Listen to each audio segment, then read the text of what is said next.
पवार यांचा सोमवारी अहमदनगर जिल्हा दौरा असून या दौऱ्यादरम्यान पारनेर नगर शहर विविध विधानसभा मतदारसंघामध्ये उपमुख्यमंत्री हे लाडकी बहीण योजनेचा आढावा घेणार आहेत।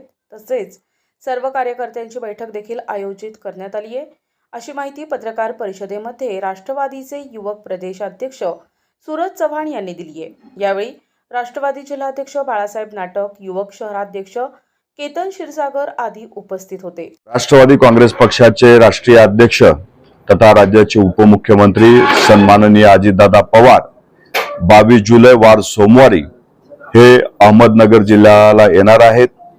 ते पारनेर, अहमदनगर शहर, श्रीगोंदा आणि कर्जत या विधानसभामध्ये जाऊन महिला भगिनीशी संवाद त्या ठिकाणी साधणार आहेत।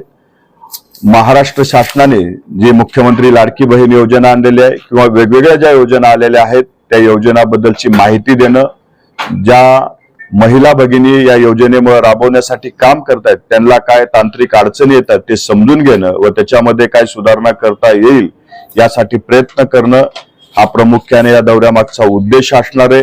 या दौऱ्यामध्ये कृषी मंत्री धनंजय मुंडे साहेब, त्याचबरोबर महिला व बाल विकास मंत्री आदितीताई तटकरे हे त्या ठिकाणी येणार आहेत।